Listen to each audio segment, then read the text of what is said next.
Live from the campus of Westfield State University, this is 89.5 FM, WSKB, Westfield. Support for the community programming of WSKB is provided by Westfield Bank. For more than 160 years, Westfield Bank has been an important community presence and commercial leader in the Pioneer Valley. With convenient full banking services in Westfield, West Springfield, East Longmeadow, Agawam, Feeding Hills, Springfield, Southwick, as well as Enfield and Granby, Connecticut, visit us on the web at westfieldbank.org. We thank the generosity of our underwriters. For more information, please contact the Westfield State Foundation at 413-572-8646.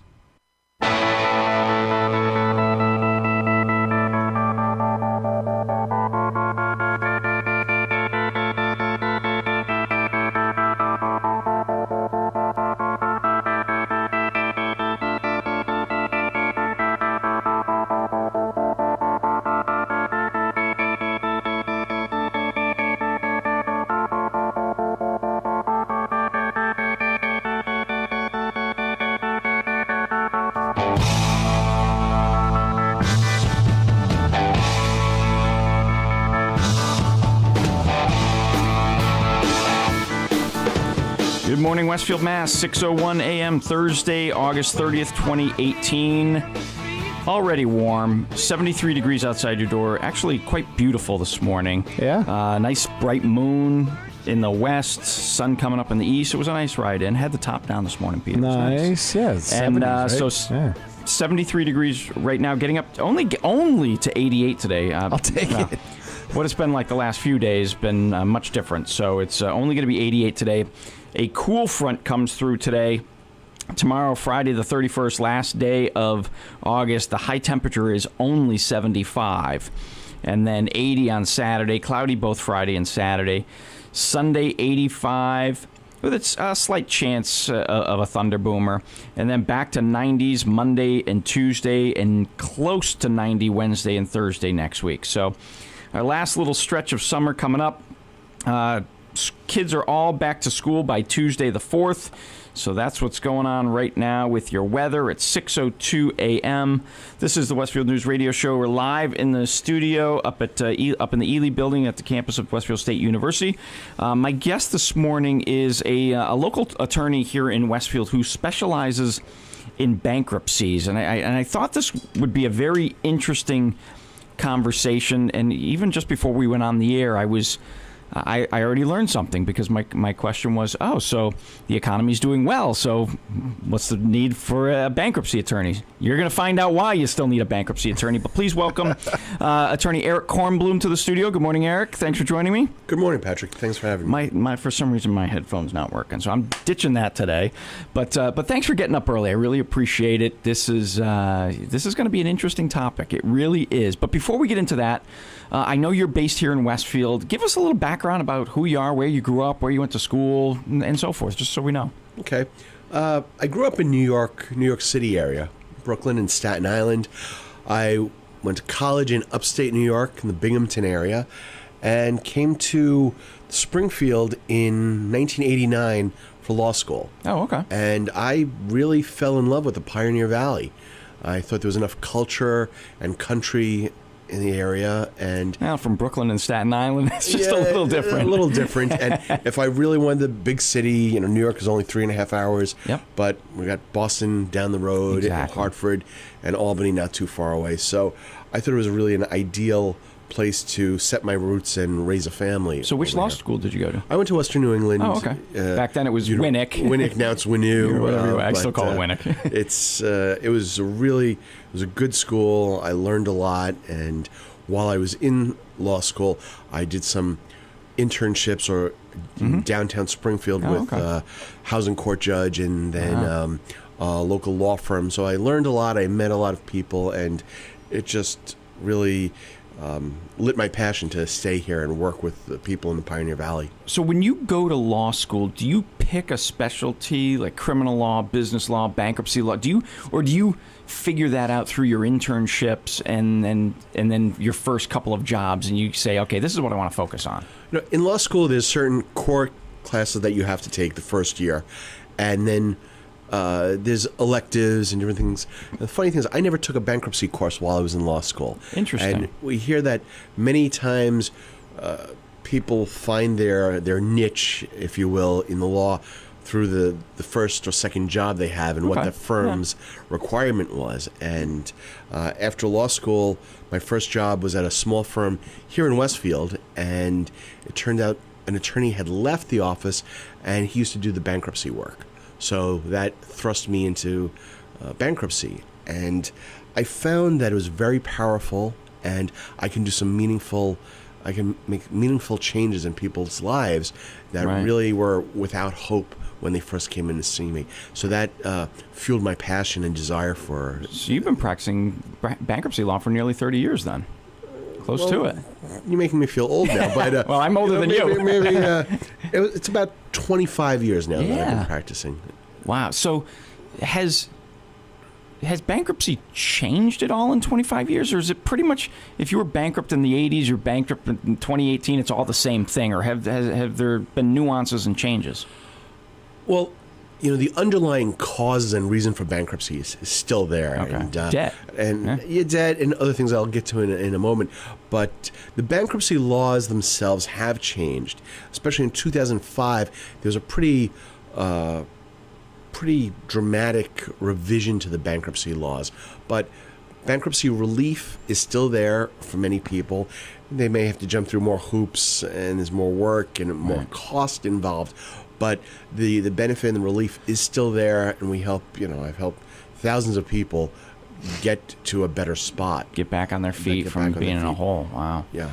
So now, do you have your offices here in Westfield, and they're in the Westwood building, correct? If I remember correctly? In the Westwood building, 94 North Elm Street. Okay. So, I get to go down and have a libation and some food every now and then. But it's comfortable. It's accessible to the Mass Pike, to Route 20. Right. There's free parking. It's handicap accessible. So there's no reason not to stop unless you're doing moved well. I moved into that building about 8 years ago. Okay. From my office was on Court Street in an old house. And while there was a lot of charm in trying to practice law in an old house, there was a lot of headaches as far as being in an old house. So we're in a nice Class A building. So now, when it comes to an individual, let me ask you a question. Do you deal with individual bankruptcies or business bankruptcies or both? Typically dealing with individuals or personal bankruptcy. Okay. Sometimes these individuals might have like a mom and pop business that needs the relief. So to that extent, yes, I'm not doing the Chapter 11, the big bankruptcies like a Chrysler or GM. Right. Well, that brings up a good point. What is like this Chapter 11? What does that mean? Like, there's Chapter 11, Chapter 13, or there's several different. What does that mean? There's four major bankruptcies: Chapter 7, 11, 12, and 13. Okay. Chapter 11 is reorganization and is usually done by businesses. Sometimes it could be an individual, but it's typically over $1 million in debt. And it kind of helps that debtor reorganize their affairs, maybe shake off some of the dead weight and come up with a payment plan to hopefully survive, reorganize, and get back on their feet. Many times it works. Sometimes it just delays the inevitable, but it is a means to help them get back on track. There's also Chapter 12, which is a reorganization plan for family farmers and fishermen. Okay. So if there's the cattle die and there's a drought, you don't lose the farm. So around here, you might get some farmers, but not a lot of fishermen around here that rely on fishing as their source of income. Exactly. But we see mostly Chapter 7s and Chapter 13s. Okay. So Chapter 7 is what they call liquidation. Now, while that sounds scary, the goal in bankruptcy is to help people keep their assets and really eliminate as much debt as possible. So many people that file a Chapter 7 case can keep a home, can keep their car, their retirement plans, the shirt on their back. It's just, you want to keep your house, you have to keep paying for it. Same thing with the car. Right. But if we can get rid of personal loans and medical bills, credit cards, that will better enable them to make their payments and live and be able to breathe. So that's what Chapter 7 does. And it's pretty quick. About from filing the bankruptcy case to being done and finished is typically about 4 to 5 months. Oh, wow, that is process. fairly quick. And yeah, it is quick. There's no repayment plan, and it helps people get back on their feet so they can we call it getting a fresh start, Right. if you will. Right. Chapter 13 is called Debt Adjustment for Individuals with Regular Income. So the difference between that and a Chapter 11 case is that you have to be an individual, not a corporation or partnership, and there's a certain limit on the debt. Around here, we're talking, it's a little bit between secured and unsecured debt, a little bit over $1 million. So many of us in our area are not going to find themselves out of that scope. And what a Chapter 13 does, it helps give a debtor the ability to press stop and stop foreclosures and repossessions and most court actions, so they can regroup and come up with a payment plan that's administered through the bankruptcy court to repay certain debts over a period of time. We'll use that to stop foreclosure. I have a gentleman coming in this afternoon to file his Chapter 13 case to stop the foreclosure sale that's scheduled for 1 o'clock today. Oh, wow. So it's very, very powerful and gives people then an even playing field to get back on track. So with all of these different ways, all these 4 different chapters, is this sort of like that safety net for people who say, "Holy crap, I got a ton of debt. I got all these bills coming in, all these phone calls that constantly happen. Here's my out. I can, I'm going to call Eric and I'm going to be free from all my debt by tomorrow and never have to worry about all those bills again." Do the bills just go away, or is there the bills are still there, but maybe instead of paying it over the next 12 or 60 months, you're not going to pay it over the next 72 months to 120 months? It just spreads the bills out. Well, or is each case different? In a Chapter 13, there's some differences. In a Chapter 13 case, it's typically a 3 to 5 year payment plan, right?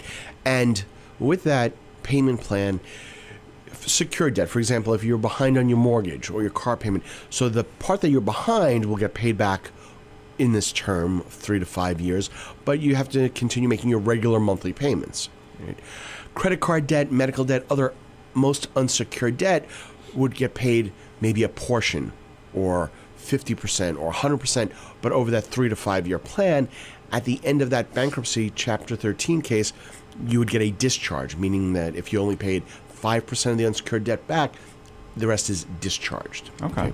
Certain things, student loans, alimony, child support, certain taxes are not typically discharged, but so there's no one simple answer. Right. We have to take a look at every case individually. And the other thing is, how do you correct the behavior that caused the problem in the first place? Right, wow. Well, I mean, because otherwise you're going to keep seeing the same.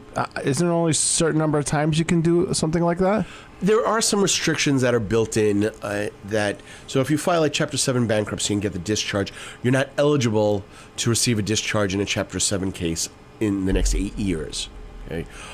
So they can build the same. Well, Pete, one of the misconceptions. It's almost like when you get a divorce. If you have kids, you have to have a parenting class, so you learn how to get along to at least parent your children. Well, here's the thing that you bring up. There's many misconceptions about bankruptcy, and many people think, well, if I file bankruptcy, I'm going to be done for the rest of my life. I'm not going to have credit again, or I'm a bad person, or right. And the thing about it is, most people that end up filing bankruptcy are good, hardworking people, but bad things have happened to them.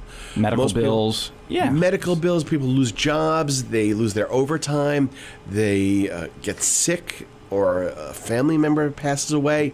Or there's divorces or separations. And if you take a look at a divorce, many times it's one individual supporting two households. Yeah. And then the credit cards, things just pile up, and it becomes just overwhelming, and they can't handle it anymore. And if you get sick, what do? You go to a doctor, right? And usually... You kind of have to. Well, yeah, but most of us are so stubborn that we wait until we're, being brought in an ambulance almost. Same thing. People are hoping that things will get better, and people take money out of their retirement plan, or they go to these websites that promise them, you can pay just this much and get your debts taken care of. And then after paying thousands of dollars and years down the road and things are not better, Right. then The hopefully, hole's gotten bigger. Hopefully they come to me and we can provide them with some relief. Right. So the hardest part about bankruptcy is just picking up the phone and saying, I need help. Right, right. And So let me ask you a question. You've referenced this a couple times so far today. Secured and unsecured debt. What's the difference between the two? well, the easy way to talk about secured debt is something where the creditor has collateral. So if you get a car loan, typically the bank or credit union has a loan lien on the title of your car or has the title to the car. With a home, it's usually a mortgage that's against Yep. the property. So that if you don't pay, the creditor can come in and get the collateral. All right. Unsecured debt, credit cards, medical bills. If the creditor will call you, will send you letters, ultimately the creditor might have to file an actual lawsuit to get a judgment against you, but still it's against you personally, not your property. Gotcha. So that's the typical difference between unsecured and secured debt. Now there's, and I want to say in Massachusetts, there's something called the Homestead Act, where you can't lose your house. Now, how's that play in all this? Well, the Homestead Act is one of a series of exemptions. So there's state law exemptions and then even bankruptcy exemptions that allow people to protect a certain dollar value of certain types of property. Getting back to the homestead exemption. So the homestead is an older statute, but it protects people like up to $500,000 of equity in their home. Okay. And there's actually Which is most people. most people Yeah. in the Pioneer Valley, sure. So what you would typically do is you fill out a form that's signed and notarized that says essentially, this is my house. I own it with my spouse or alone, and this is I live there. It's my homestead, and it gets recorded at the Registry of Deeds. That gives you the $500,000 protection, generally speaking. There's also something called an automatic homestead, where just by owning the house and living there as your residence, you have automatic homestead protection. That protection's up to $125,000. Oh. Now, the thing is, typically, the way the law is, if you have a mortgage on your house, the homestead's not going to protect you. Okay? So if you don't pay the mortgage, the bank can still foreclose whether you have a homestead or not. All right? If a creditor sues you and gets a judgment, they can still put a lien against the house. But the big thing is they can't sell the house out from under you in order to get Their money. Get their money Yeah. if you have the homestead protection. So that's the big protection. That's interesting. I had no idea there were two different variations of the homestead. Not to mention the fact that, if you file bankruptcy because you can't pay your mortgage, the bank can still take your house. Right. Yeah. Well, and one of the nice things is that in Massachusetts, so bankruptcy is federal law, and there's federal bankruptcy exemptions that allow you to protect like 21,625, I think. It's something in that neighborhood of equity in a home you use as your residence. $3,775 in a motor vehicle, and many other categories. Now, getting back to the homestead, if somebody has a house that they may have owned for a while and maybe they have $30,000, $40,000, $50,000 of equity in their home, that federal bankruptcy exemption doesn't protect them. In Massachusetts, we have the benefit of using either the federal bankruptcy exemptions or state exemptions. So in a case like that where somebody has $50,000 in equity in the home, we make sure there's a homestead exemption and we're able to file the bankruptcy, keep their home, and again, as long as they keep making their mortgage payments, they can keep that and no one's going to touch that equity in the home. Because I think that's another big fear of people is, oh my God, if I file bankruptcy, I'm going to be living out on the street. That's always a fear. Everyone is concerned, will I lose my home, my car, Exactly. my pension? Right. And I tell them, it's not like we're just going to file Toss you something out, and say, yeah. see what happens. We really take a comprehensive examination of all their assets and, and the applicability of the different types of laws. Because my goal is to help people keep their assets and eliminate their debts. Right. So, we really take a look at these things. And sometimes I've actually surprised people when I've done my due diligence and I find assets they didn't know about. Yeah, right. Wow. It is 6:19 in the morning. You're listening to the Westfield News Radio Show, Thursday, August 30th, 2018. 73 degrees outside your door, getting up to about 88 today. Take our first break of the morning, and we'll come back and continue the conversation with bankruptcy attorney Eric Kornblum.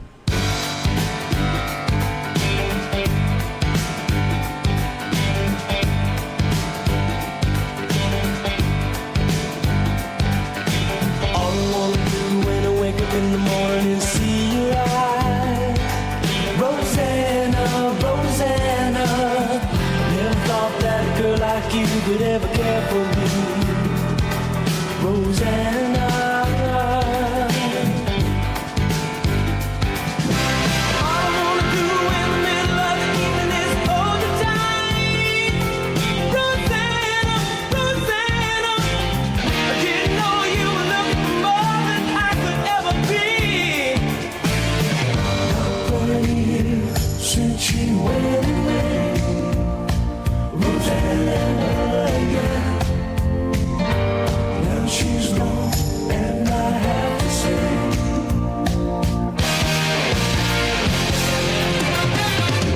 meet you all the way, meet you all the way, Rosanna, yeah, meet you all the way,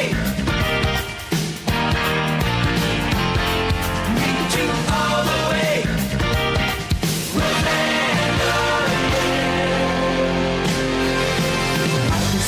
Still shining through the window on the other side, Rosanna, Rosanna. I didn't know that a girl like you could make me feel so sad, Rosanna. All I wanna take is not never ever have to compromise, Rosanna, Rosanna.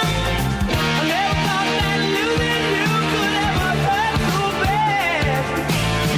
Not 20 years since she went away, Rosanna, yeah. Now she's gone, and I have to say,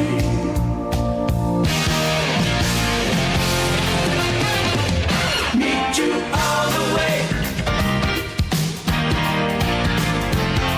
meet you all the way, Rosanna, yeah, meet you all the way, meet you all the way, Rosanna,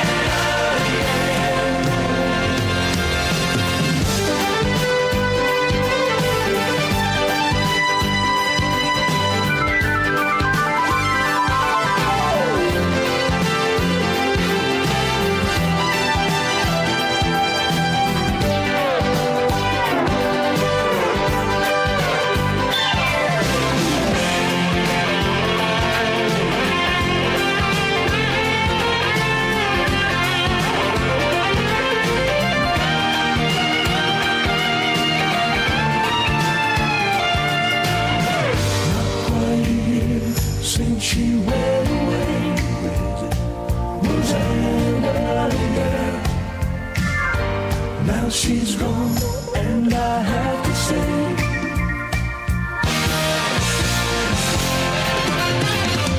meet you all the way, yeah, girl. Meet you all the way, Rosanna, yeah. Meet you all the way. Support for the community programming of WSKB is provided by Commercial Distributing Company of Westfield.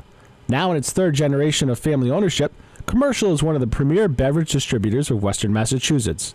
The Plasek family and the staff of Commercial Distributing wishes you good times throughout the year and urges you to drink responsibly. Support for the community programming of WSKB is provided by Comcast and Xfinity.com, offering Xfinity TV, Internet, home phone, and home security services. Information on all that Xfinity has to offer in the Westfield area is available online at Xfinity.com. We thank the generosity of our underwriters. For more information, please contact the Westfield State Foundation at 413 572-8646. Friday mornings is something different on 89.5 FM. It's JP's Talk About Town. Community Radio. 89.5 WSKB. Live from the campus of Westfield State University, this is 89.5 FM WSKB Westfield.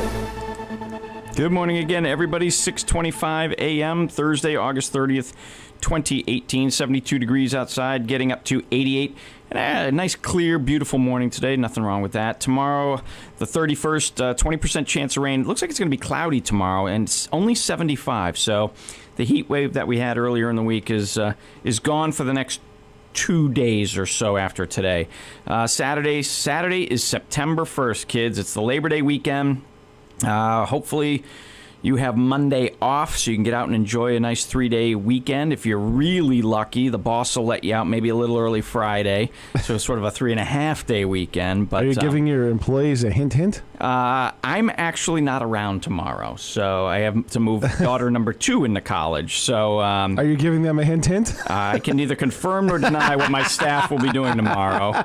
So although I have been told it is the boss is away, the mice will go home early. Yes. So, but if you like the heat and hot weather that we've had the last few days, don't fret, folks. It's not over.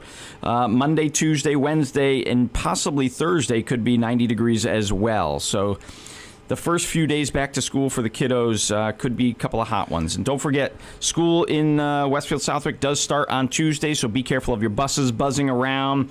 You know, leave a little earlier to get to work. You know, don't, obviously, if you see a bus with its flashing red lights, don't go flying through it and, you know, run the risk of creaming a kiddo.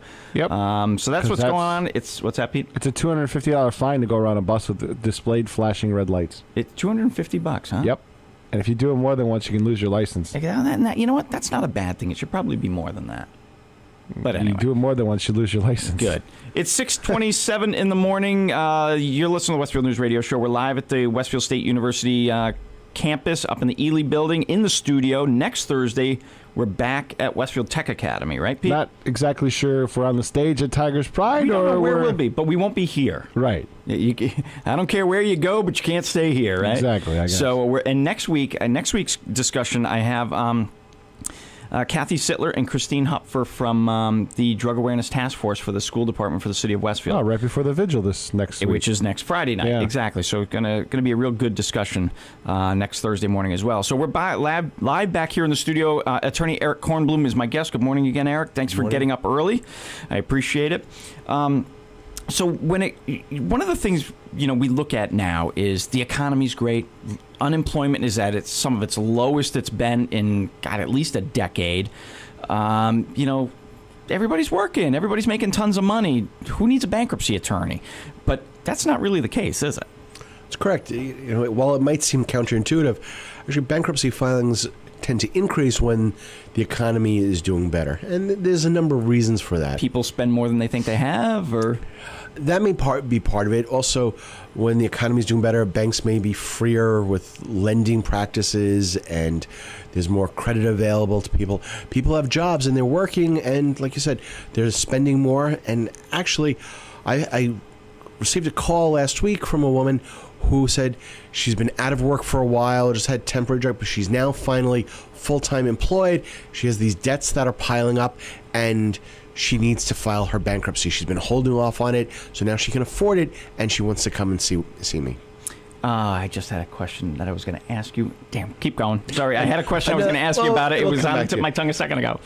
So one of the other things I've seen is that sometimes when the economy is not doing so well, the creditors will hold back on some of their collection activities. For example, when it gets to the point where it's going to a lawsuit, most of the collection attorneys get paid on a contingency basis. Okay. So they get a percentage of whatever they collect. But there's filing fees and sheriff's fees and other things that have to be paid or outlaid by the creditor at first. And sometimes with the economy in the downturn, the creditors will tell these attorneys, well, don't file a lawsuit, just make phone calls and just send letters. Typically, that will result in some payment, but it's usually the full force and authority of actually having to go to court may get more people to do it. So if the creditors are telling their attorneys, don't press that hard, people that are in dire straits are not going to be pushed up against the wall and maybe not have to come and file bankruptcy. Gotcha. So I remember the question I wanted to ask you. So you had said a few moments ago that in a good economy, banks are more willing to lend money. Is that truly still the case since the 2008 recession, that banks are...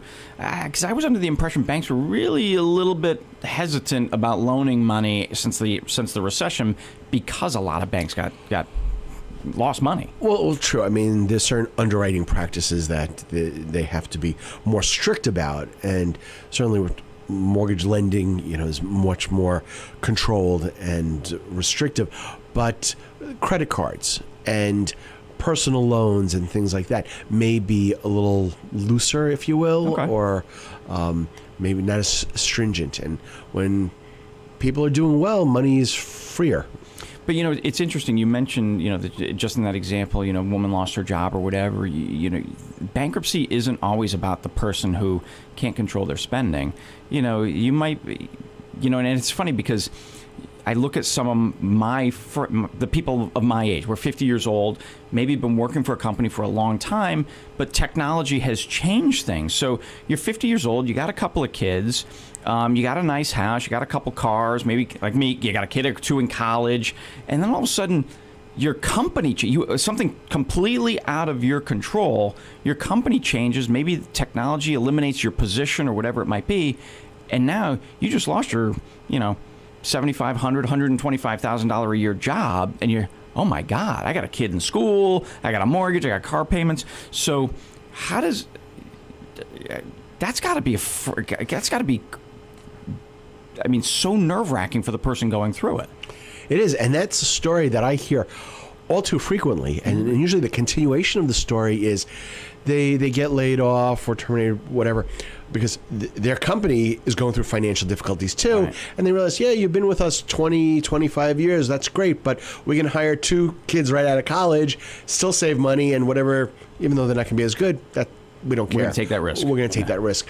So then what happens is this individual looks for another job, can't find another job, gets unemployment compensation, which unemployment is only X%, right? Exactly, and if people are not having their taxes taken out of that, then at the end of the year, they're going to get hit with a surprise from Uncle Sam, the Department of Revenue. But then, so they have the unemployment and they keep looking for a job, and they get told, well, you're overqualified. Or they find a job, maybe they're getting paid 60, 70% of what they were bringing home before. Right. And while they're happy to have a job and work, all those expenses they had, the college tuition, the car payment, the mortgage, and everything else that they had and they were paying, all the credit load that they were carrying, they can't do it anymore. Right. Because they were living a different lifestyle with no expectation that was going to change. And then in the blink of an eye, things can dramatically change your household. That, car accidents, illnesses, most of the people that I meet with, when we look at their debts, and I can go through and tell them their story or finish their sentences, and we see so many people that it's either some medical situation with themselves or a family member, the loss of a job or loss of overtime work, and divorce and separation. Those are the 3 biggest factors that we see. So let me ask you a question. So have you ever heard a story that you'd never heard before? So somebody came to you with a situation, you were like, and not to them, but later on you go, wow, I never heard that one before. Or is the nuances might be a little bit different, but the basic crux of bankruptcy falls into those 3 main things that you talk about, that from there the nuances might be different, but for the most part it's all, and I ask this question because if anybody's out there listening going, oh well, my situation's different, but they're really not. There's sometimes people don't realize that, well, yeah, that divorce that happened 4 years ago, or they were laid off 2 years ago. They don't really think of that as the major problem, right? Because they were handling things, but it gets to the point where this boulder just becomes too big to push uphill anymore, and so they look more at, oh, it's the debt, it's not because I lost my job, I got sick, I got divorced, and we do have some people But that the debt comes from those things. Yeah. yes, we do have some people that maybe they were a little free with their spending, and it got out of control.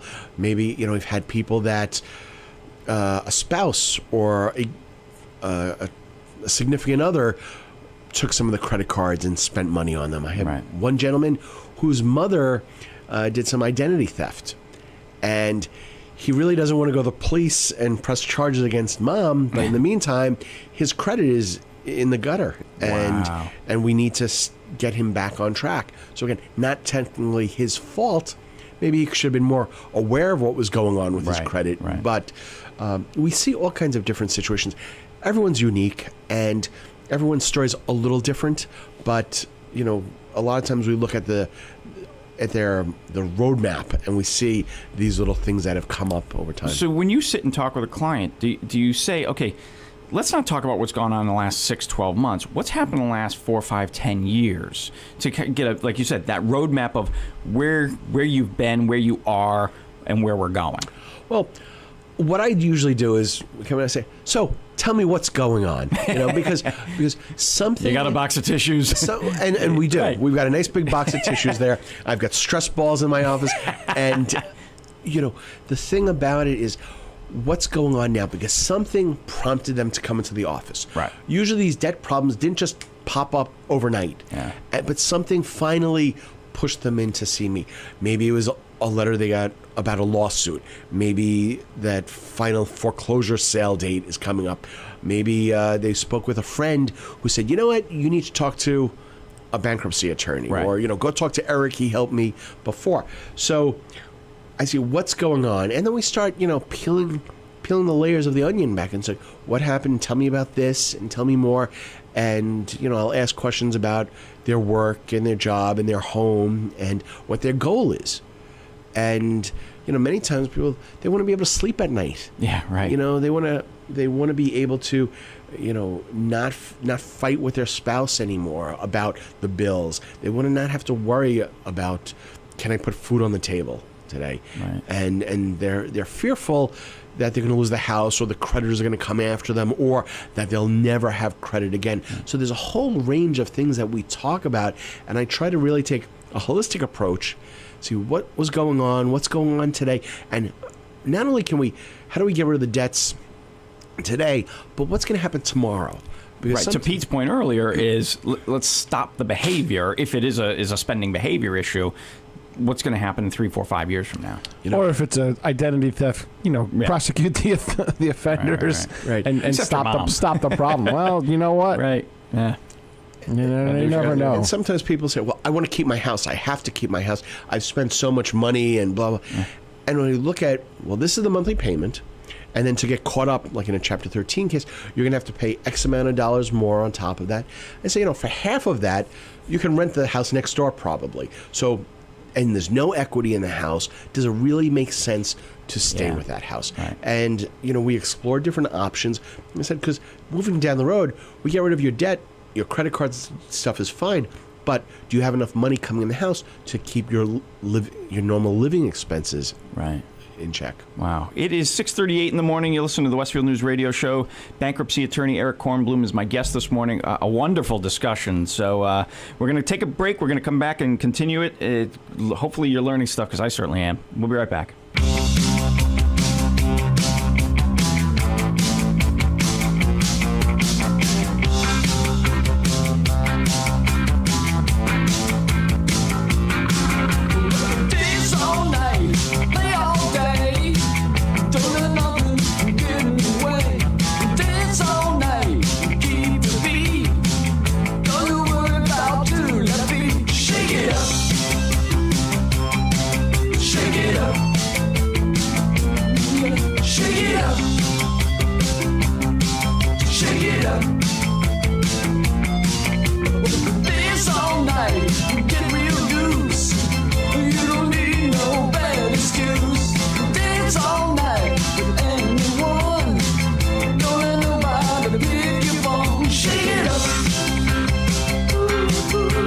it up.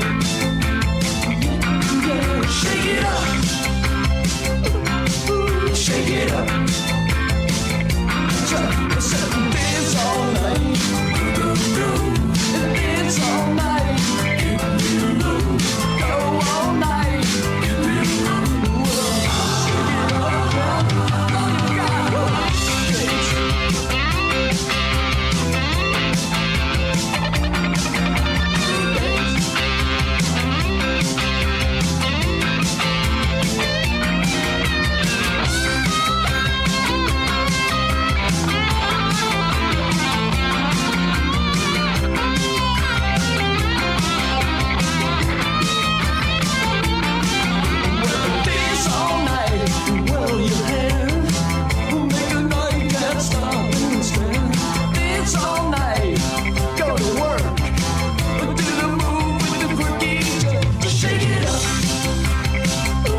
it up. Shake it up. Shake it up. Shake it up. Shake it up. Shake it up. Shake it up. Shake it up. Shake it up. Shake it up.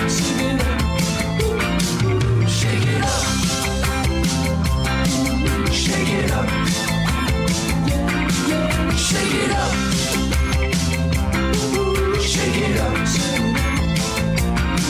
Shake it up. Shake it up. Shake it up. Support for the community programming of WSKB is provided by Bay State Dental.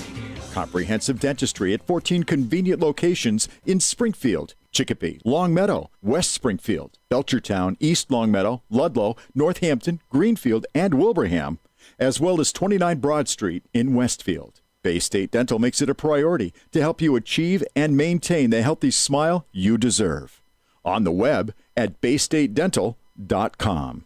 Support for the community programming of WSKB is provided by the Barnes & Noble College Bookstore in the Ely Campus Center, offering Westfield State t-shirts, sweatshirts, and gift merchandise, all of your academic needs, and offering textbook materials in new, used, ebook, and rental formats.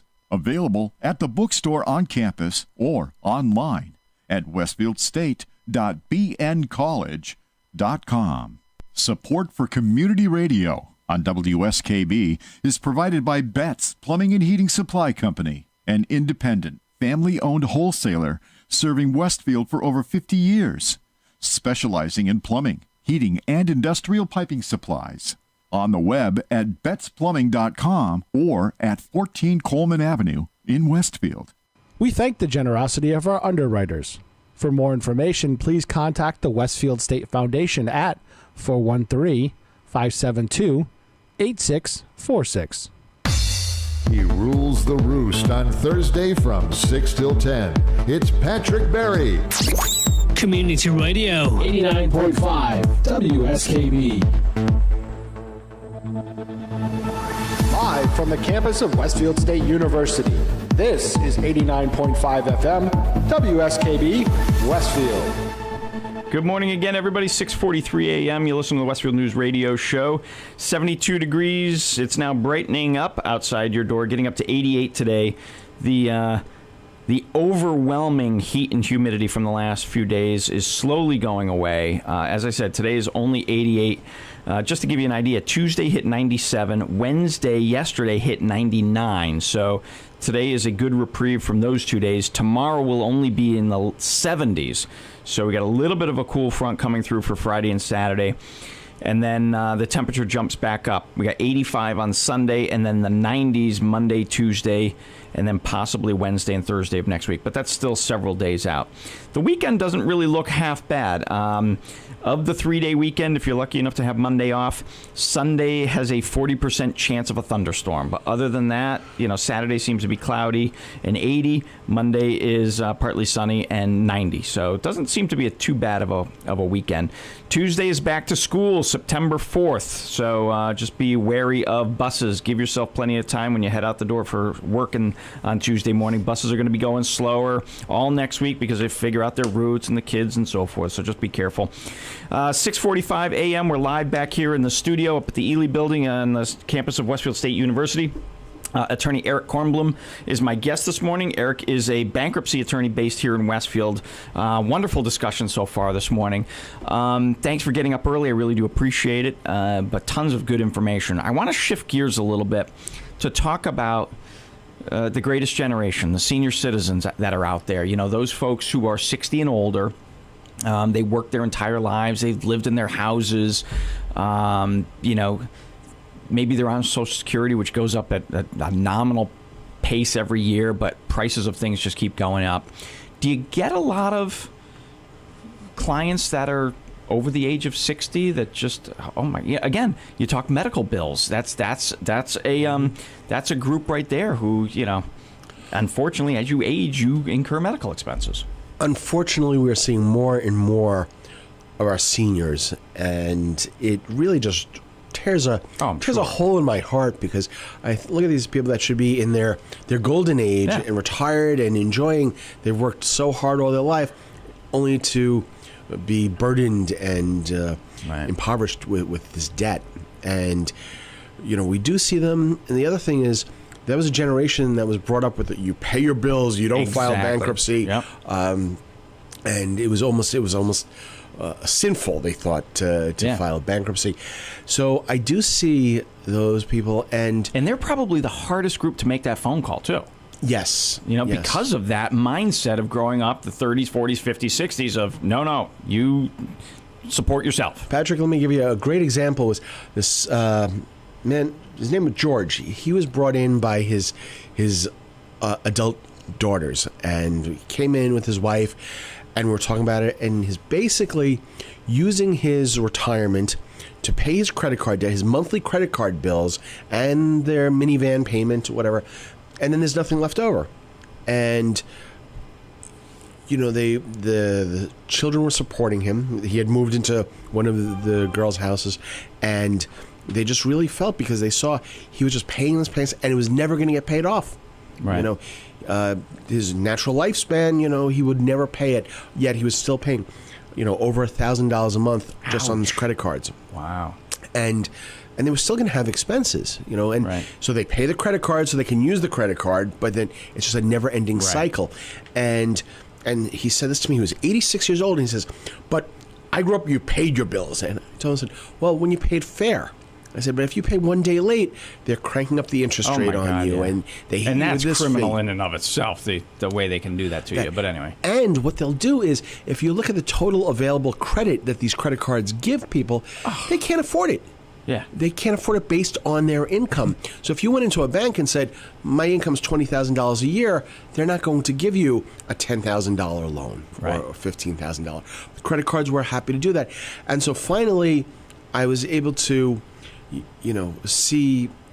get him to see the benefits, and we were laughing, and I told he had his bride of 40 some odd years in the room, and I said, you can go take your bride for a coffee now, and Right.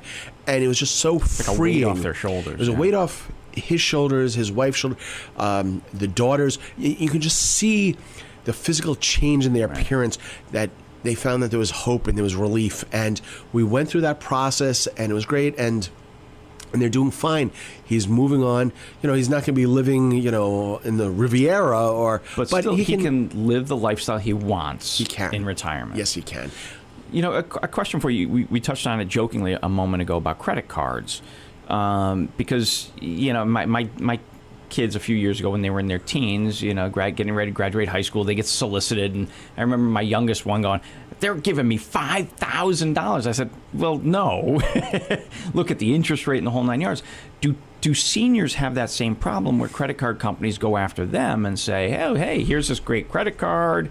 Do you see that too? I think so, because, again, these people that are on Social Security or a meager pension don't have a whole lot of money available to them. Right. Yet these credit cards are flooding them. We had another woman, she was from Blandford, again, senior, she was a widow. Her niece was helping her with things and saw all these bills and said, you've got to go talk to somebody. And that's how she came in to see me. And she had about 3 or 4 different credit cards issued by the same company. I don't remember which Right. company it was. And she had other credit cards too. And I'm like, well, why would this one company give you a few different credit cards? Yeah. And so, well, I was paying. They gave me this, you're pre-approved. She was also doing the moving from one credit card to the other, because they would give the Shuffle the initial, balances, the yeah. 0% interest. For 6 months on the past balance or whatever it is, yeah. And she kept doing that. And it got to the point where she told me she didn't have enough money to pay the credit cards and get her medicine. Wow. So she was paying the credit cards. Ugh. That totally floored me, and I knew Right. that had to stop. When it's a matter, that for that woman it was a matter of life or death. Exactly. Yeah. And So let me ask you a question. As people age, and so let's fast forward. Say I'm 85 years old, and I've got $10,000 in credit debt. I'm just making up numbers now. And I die tomorrow. What happens to that credit card debt? Is the family saddled with that debt, or it's in my name, I'm dead, you can come bang on my casket all you want, you're not getting anything from me? Does that debt go away? Typically, what would happen is, if it's just your debt, there's no cosigner on the card, then typically, yes, it would just, that credit card would have a claim against your estate. Okay. Many times people don't have much of an estate, or if the home was owned by you and a spouse, then typically the spouse would get the home, right? Because of the way it's actually owned, and it doesn't necessarily mean that the credit card company can come after that. Okay, and even if there's a claim against the estate, the credit card company would have to take certain action within a time frame, typically about a year after the death, to try to collect on that.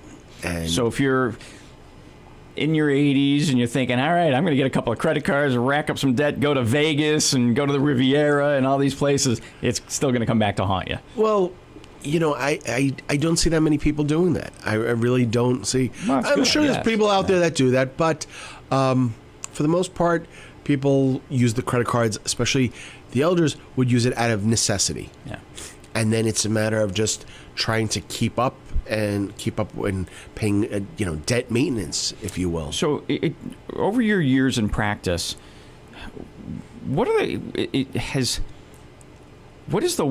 is there one thing, I guess is the question, that you've seen that's gotten worse and worse? Is it credit card debt? Is it mortgage debt? What is there anything out there that you see that's worse now than it was 25 years ago?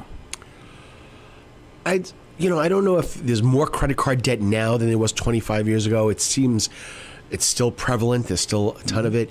Student loans have gotten worse. That's a good one. I forgot. Yeah, and what's happening is, sometimes it's the child, the student has the student loan debt. The parent has the student loan debt. There's sometimes grandparents are also co-signing for the student loan, and it's just there's so much student loan debt out there. There's more student loan debt out there than there's credit card debt.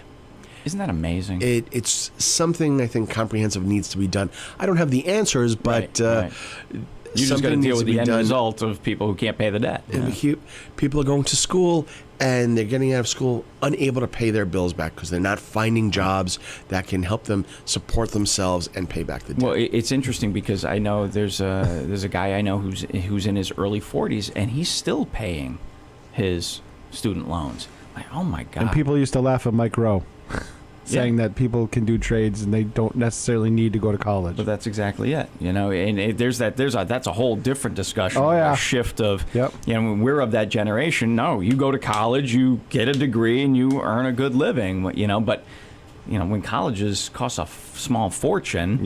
And then you see the Westfield Technical Academy kids graduating as seniors and starting at in machining at 65, 70 grand a year. Exactly, with no college debt. It's crazy.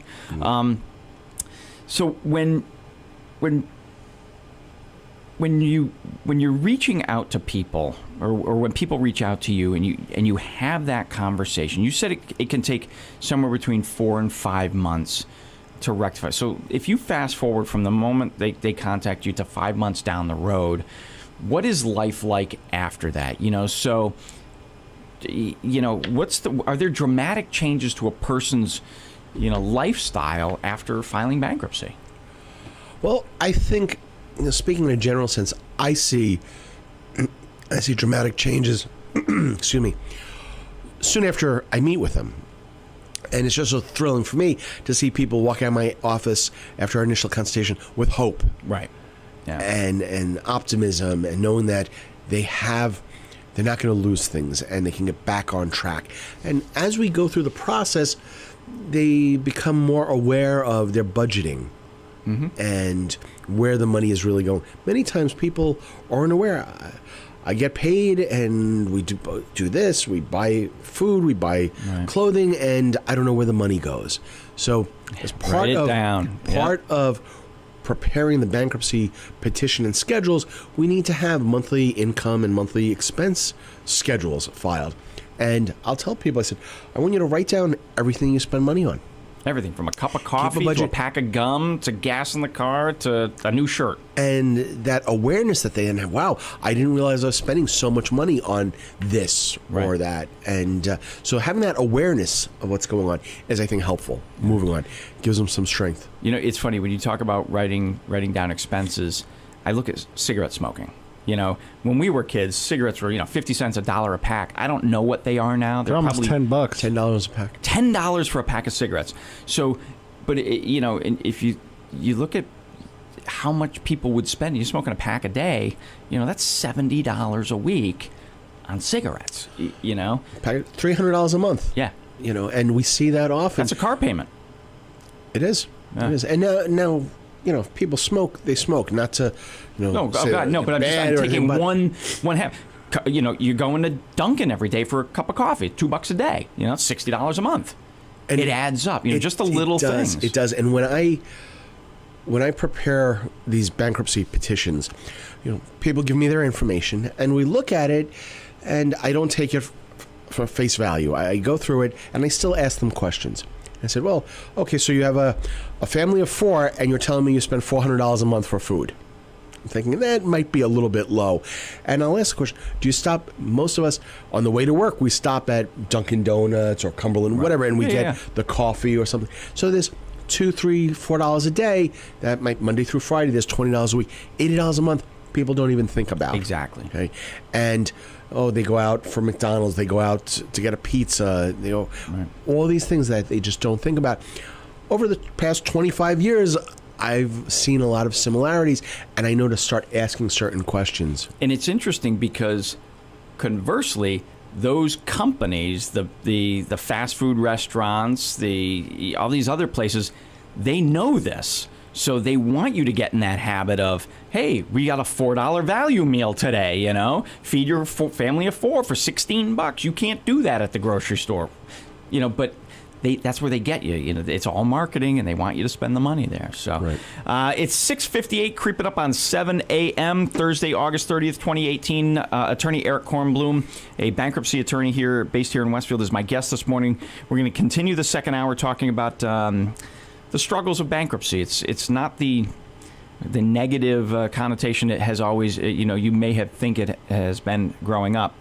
There are ways out if you're struggling. So come back after the top of the hour and we'll continue the conversation. We're going to take a break. Thank some of our underwriters. We'll be right back.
way you do it.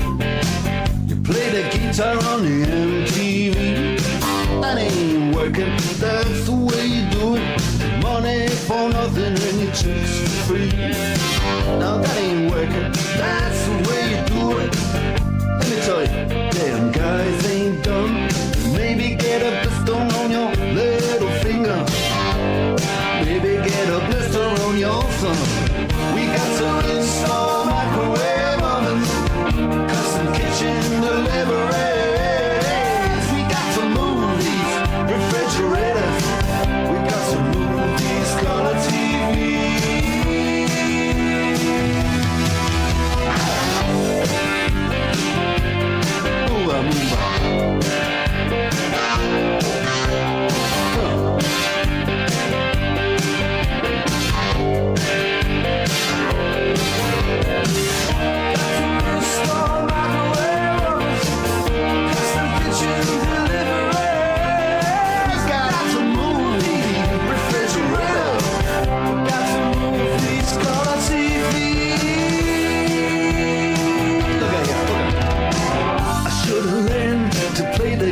I should have learned to play them drums. Look at that mama, she got it sticking in the cameraman. We could have some. And he's up there. What's that? Hawaiian noises. He's banging on the bongos like a chimpanzee. Oh, that ain't working. That's the way you do it. Get your money for nothing. Get your chicks for free. We got to install microwave oven, custom kitchen delivery. We got to move these refrigerators. We got to move these color TVs.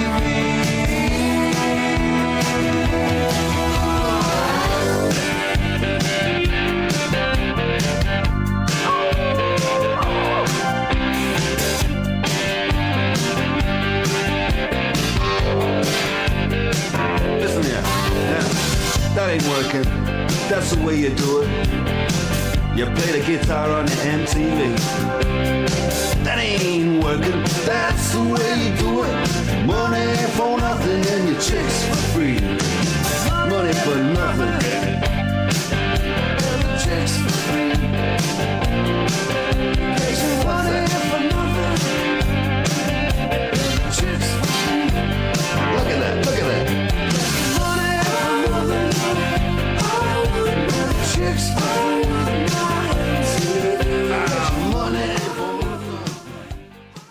Support for the community programming of WSKB is provided by Commercial Distributing Company of Westfield.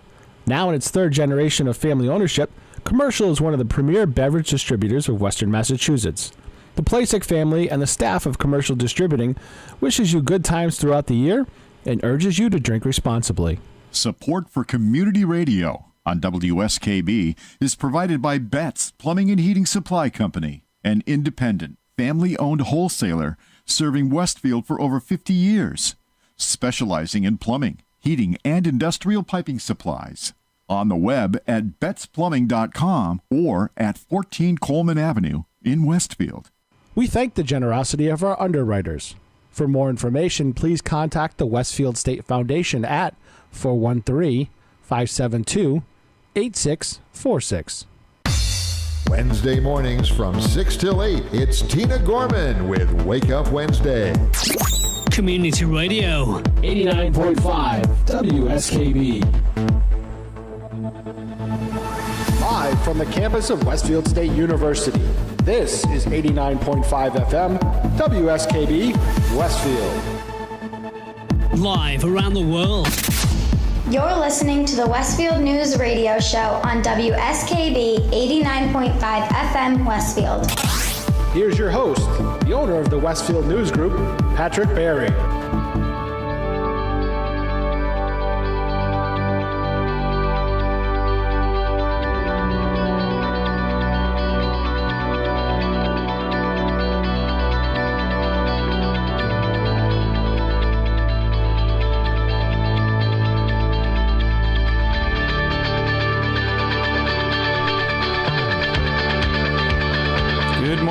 Westfield, 7:04 a.m. Thursday, August 30th, 2018, 72 degrees right now, getting up to 88.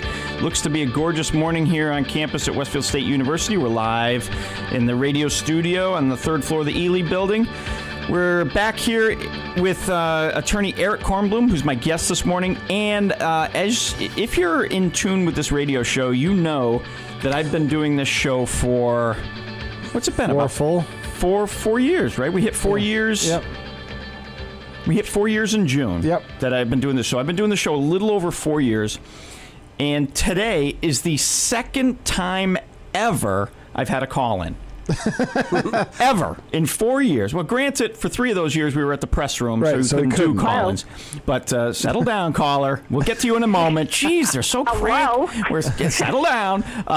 So the only other caller I had was that crazy lady, not the one we have now, but the crazy lady I had who gave me her different. Remember, she gave me a name that wasn't really hers. Right? Yeah, because I knew who it was immediately. Exactly. So anyway, welcome Tina Gorman, Executive Director for the Westfield Council on Aging. This is my second ever call-in. Yes, dear, you have a question? I do. Well, I actually have a comment. But first of all, I would like this, and this is obviously a very serious topic, and I think that Attorney Kornblum is a wealth of information. So thank you, because I am learning so much. And maybe I can share something that just happened at the senior center yesterday. You know, a lot of what you're talking about, we see on a regular basis. We see, I've had 3 older adults within the last month who I've gotten a call from the sheriff's department saying they're getting taken out of their home, and they feel awful about doing it, but they're getting foreclosed. We see people in bankruptcy. And so I'm working with a senior, and I had asked her to do exactly what Attorney Kornblum suggested, which is give me your budget, write down everything that you spend in a month. And one of the things that jumped out at me was, you know, she has a $200 a month cable bill. So I said to her, that's crazy. So I called the company yesterday, and, you know, suddenly, and I told them who I was, and I was advocating on behalf of one of my seniors, and I said, she simply can't afford this. She's on a fixed income. She can't afford $200 a month. Well, suddenly it's like, oh, well, we have all these plans now, and she can get the exact same thing that she has because now we've had these new plans for $45 a month, less than what she's paying. And I was so furious because I was like, well, was anybody going to let these people know that there were other options for them and they could be, and how long have you had these other plans that she could have been saving this money? Right. And I think a lot of times what happens, what I find for the seniors is they don't like confrontation.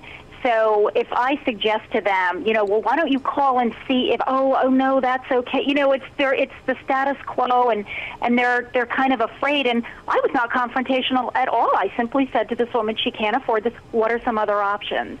So I think that, you know, you're right on target. I think people are getting sucked in. Seniors are getting sucked into the credit card, you know, issue, and they are targets. They're getting targeted. So I would just suggest that before this show is over, Attorney Kornblum, if you could give out your phone number so that my staff and I have it. And I just want to thank you. So Tina, don't go anywhere just yet. So I want to ask you, Eric. So is it as simple for a lot of these things as just making a phone call to some of these debtors and saying, hey, I can't afford this anymore? I mean, we all know these, you know, in Tina's example there of the cable provider, they're not going to initiate a conversation with you and say, hey, we know you're giving us $200 a month, but we would gladly tell you about this program that only gives us $150 a month. They're never going to do that. So is it a lot of these cost, you know, protection measures against your income, a simple phone call? Well, it depends. You know, calling the credit card companies, sometimes you might be able to negotiate a lower interest rate or a short-term lower interest rate. It's worth a phone call. If you're behind on the payments, many times they won't work with you, surprisingly. Yeah, go figure, yeah. Because they're getting their 18% interest. If not more. Right. And the funny thing that Tina brought up is that my assistant, Carrie, when we speak with people, we'll find out, you know, it's not just give me your income so I can put it in a form, but what can we do to help moving forward? Not just getting rid of the debt, but how are you going to help live and afford things moving down the road? And I mean, that's a great tip if the cable companies can offer lower prices, but my staff will also work with them and find different ways. My assistant hooked up an older couple with Meals for Wheels and some other resources to help them spread their budget out. So Tina, that's a good point. Is there a cost for Meals for Wheels? Home delivered meals is it's a lot of those kinds of programs. It's donation only. Okay. So it's if you can afford it and whatever you can afford. So for instance, for the home delivered meal program, it would be that. So, you know, they give you an envelope. And when we used to run the congregate meal program through Highland Valley Elder Services, you know, we would say to people, you know, you've got an envelope there, fill it, don't put in what you want. You know, that's so, whatever you can afford. So there's a way for seniors in Westfield to reduce their grocery buying expenses each week by taking advantage, because Meals for Wheels will provide you a meal or so. Well, but you'll have to meet certain qualifications for home delivered meals. You have to be homebound. There are certain qualifications, but we also do, you know, you just did a story a couple weeks ago or last month, Patrick, on the brown bag food distribution program.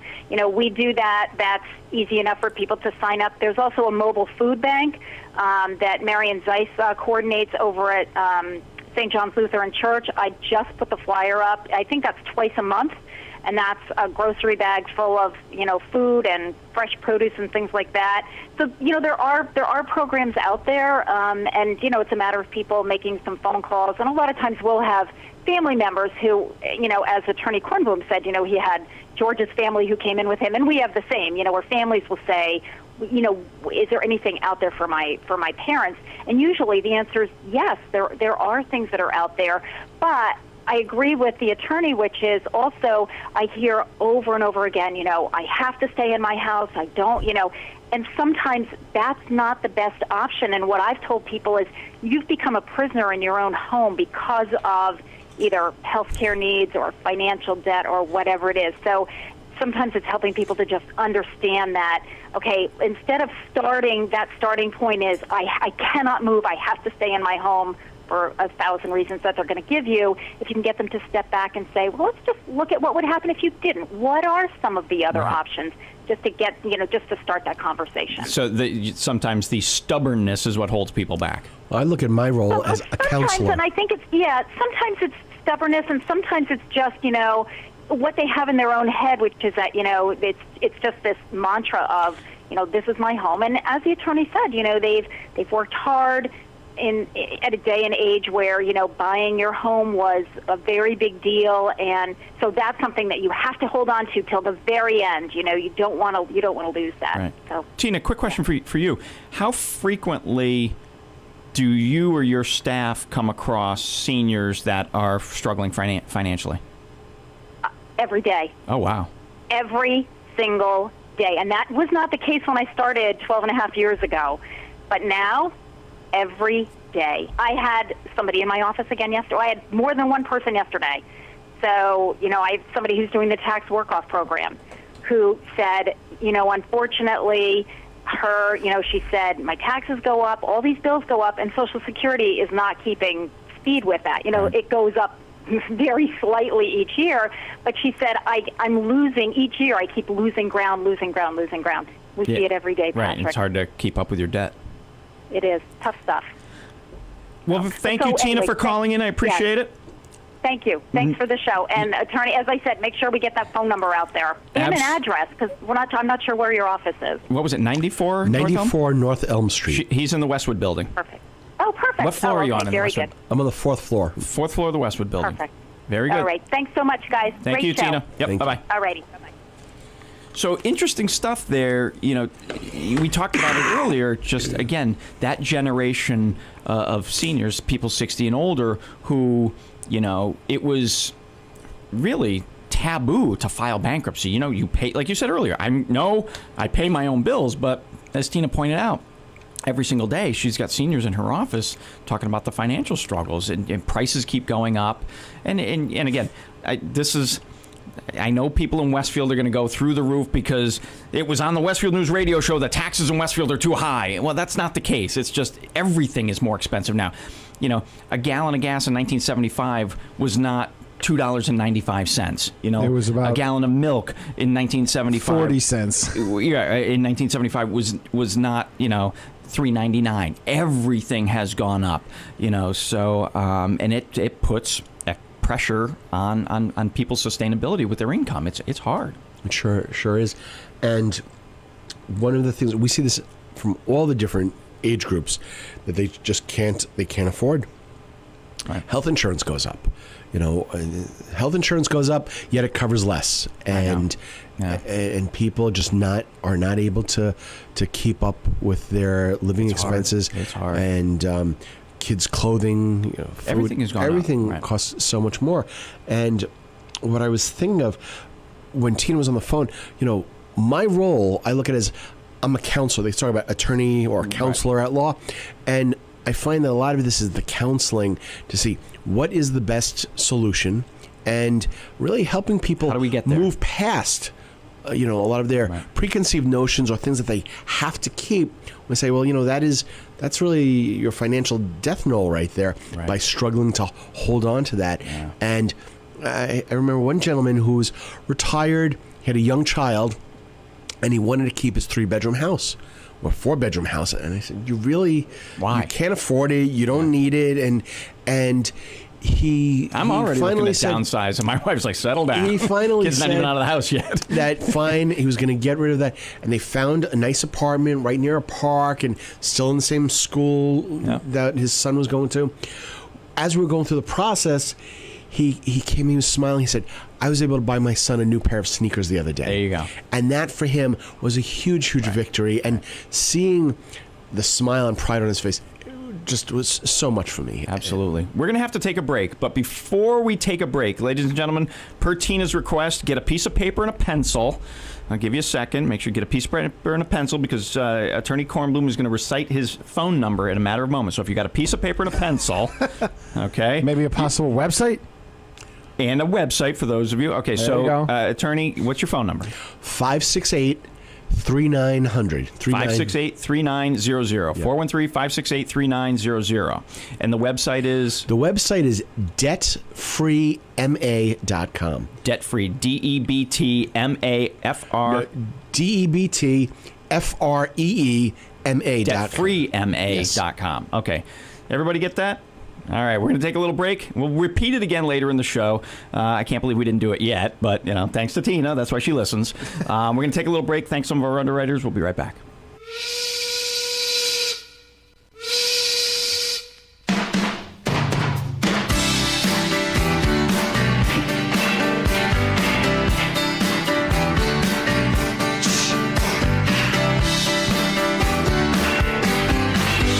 Well, we're living here in Allentown, and they're closing all the factories down.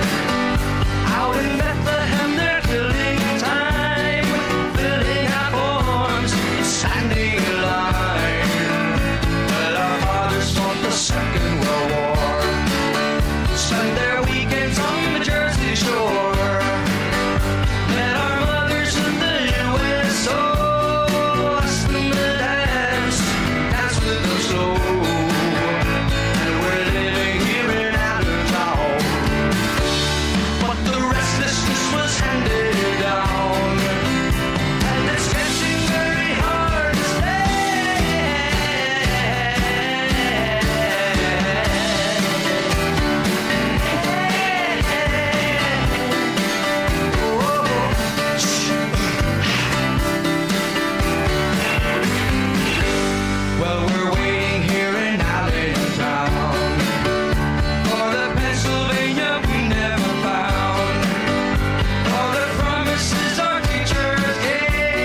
Support for the community programming of WSKB is provided by Westfield Bank.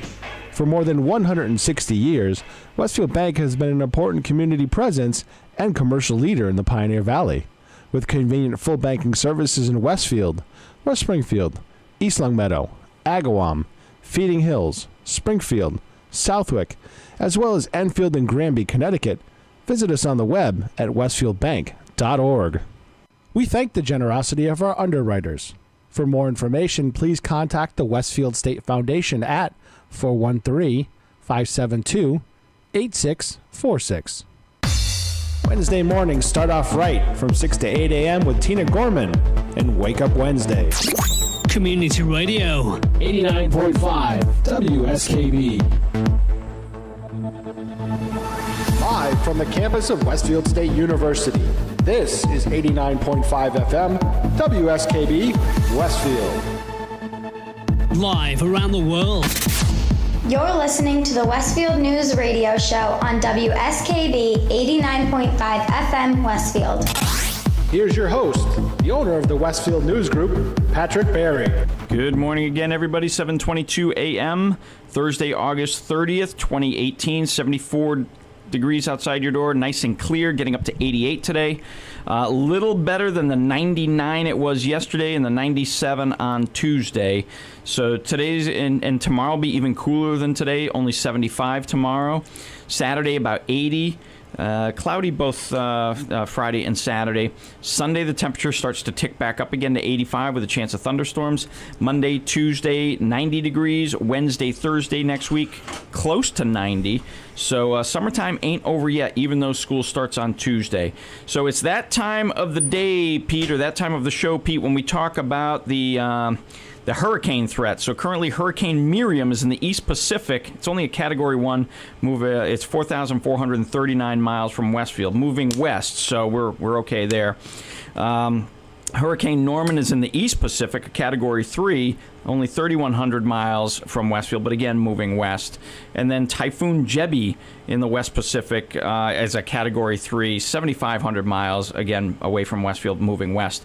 So we don't really have to worry too much about that. The downside is days are getting shorter. Today, 13 hours, 13 minutes of daylight. So sunrise at 6:14, sunset at 7:28. Days are getting shorter. Unbelievable.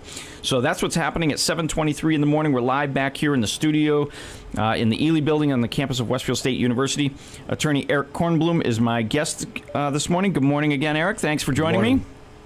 Very quickly, what's the phone number? 568-3900. And the website? DebtFreeMA.com. Perfect. So one of the things I did want to come back and touch upon is I think it's human nature that, you know, we all think we know everything, and we don't, you know. I think I can get through my debt problems, you know, even though it's getting worse and worse. No, there's a light at the end of the tunnel. Sometimes we don't realize it's a freight train at the end of the tunnel coming to get us. Exactly. But that's why professionals are in their roles, like you. You're a bankruptcy attorney professional, and I never until this show ever put one and one together about why attorneys are called counselors, because you counsel people. I know, folks. I know, 50 years old, it finally hit me, but in this instance, you really are a counselor. You know, you help people get through some difficult financial situations. But it's getting over that hump. It's making that phone call to set up the appointment and asking for help. It's no different than anybody trying to do anything. Just ask for help. But let me ask you this question. I come to you. We come up with a plan. 6 months down the road, it's finalized. Then what? What happens after bankruptcy? You know, I've got this asterisk next to my name in the phone book, or, you know, yes, I think they still print phone books, but anyway. But what happens? Am I never going to be able to get a house again, buy a car, get a credit card? I mean, what happens post bankruptcy approval, I guess is the term. Right. Well, you know, and that's one of the huge fears of people, that they're not going to file bankruptcy because I'll never have a loan, I'll never have this. There's so many misconceptions and myths out there, and they keep getting, people keep talking about that, whether they have the information or not. they're free to give their advice. Right. And the Everybody has an opinion. Wrong advice is pretty cheap. But what we find is that you get a discharge from the bankruptcy court, and now it'll be noted on your credit report, and it can stay on your credit report for 10 years. However, that doesn't mean you won't have credit again. We've had people that were able to buy a house a couple of years after their bankruptcy was done. Car loans right after bankruptcy. And not from some shady guy in an alley paying 25% either, but, reputable loans, and people are able to get back on track. So it's a matter of, again, keeping aware of what's on your credit. We're going to deviate from this because for the third time in 4 years, Steve, I have another caller. Steve has a question. Go ahead. Steve is on the line. Good morning, Steve. How are you? Good morning. Good morning. How are you? Doing well. So you have a question. I just wanted to have the attorney there comments on the unfairness basically between large corporations and personal bankruptcy. We see it like with JCPenney or something like that. It's been, bankruptcy a number of times, but yet survives. But, the poor person in 2008 who lost their house, has trouble, mailing in their keys and walking away, which did happen, but it scars them more for life than corporations do. So I guess my question is, I realize it's a tool for businesses, especially small and medium-sized businesses. But when it comes to huge corporations in America, it's taken advantage of. So Eric, to Steve's point, why is it some of these? Thanks, Steve, for the call. Thank you, Steve. So why is it some of these businesses can, file bankruptcy? It seems like some people are filing bankruptcy every year, every 2 years, especially large corporations like this. Yet the homeowner, the individual, has struggles with it. It's kind of that was a good question because it was sort of talking about what we were leading into. The stigma really attached to it. Well, the thing about corporations, there's different types of bankruptcy, and sometimes they'll reorganize, and then there's another downturn, and they have to get the bankruptcy protection again. And ultimately, we want these corporations to survive because they provide jobs and revenue and so on. For individuals, there's certain protections because there's quote unquote perceived abuse, and who perceives that? Well, the creditors do. Yeah, exactly. But there are mechanisms so that people are not really abusing the system. And for individuals, the thing is, the bankruptcy protections can give huge relief. And then it's a matter of how do we rebuild after bankruptcy? And exactly. I mean, post-bankruptcy, how do I, because again, that stigma, is there an asterisk next to my name somewhere, But you pointed out, sometimes, I'm not saying always, but sometimes very shortly after a bankruptcy completion, you can get a car loan, you can buy a house, you can get on with your life. But there's personal financial changes that have to be made, right? Well, a lot of times it's taking a look at the budget and making sure that you're not falling into traps again. You're making maybe better decisions about the use of credit. Right. We still will need credit, and unfortunately, in order to improve your credit score, you need to have credit. That's a good point. So how do you build credit? So if I've got a credit card with a $5,000 limit and I'm paying that off every month because I don't want to owe people, it's that thing. But if I'm paying that bill off every single month, like American Express, you have to pay it off every month. Does that build your credit or not? It does. It's one of those catch-22. I don't want to be the lawyer. Well, it depends, but it really does depend. Yeah. It depends on when we talk about credit scores, okay, the credit scores are comprised of a few different things. One of those is credit utilization. So how much available credit do you have? And of that, how much are you actively using? The more you use, then the more it impacts your credit score, because they want to see how responsible, quote unquote, your use of credit is. So if you have, let's say, maybe a 10% or 20% of your available credit being used, that's a lot better than someone that might be using 80% or 100% of their credit. Even though they're paying it off. Yes. Right. So that's one aspect. And we found that many times, what I like to say, credit scores can kind of be like that silent killer. You know, they say heart disease. Right. Many people aren't aware and they have a heart attack. Sometimes people don't realize how bad their credit is or what's on their credit until they go to get that car loan or the mortgage or some other thing, and they're denied. So how do you know? How do you find out before you walk in to get that car loan? There are ways to get credit reports, and there are some agencies. I'm not going to mention any names because I really don't like those companies out there. The big three? Well, those are the credit reporting agencies. Okay. But there's the consolidation ones you see advertised all the time? A credit something that rhymes with pharma, credit, you know, Yeah. Right, Farmer, Palmer, whatever, Yep. that people rely on, and it might be better than having nothing, but sometimes that information isn't all that accurate. You can get a free credit report from each of the major credit reporting agencies every year. And who are they? Well, it's Experian, TransUnion, and Equifax. Okay.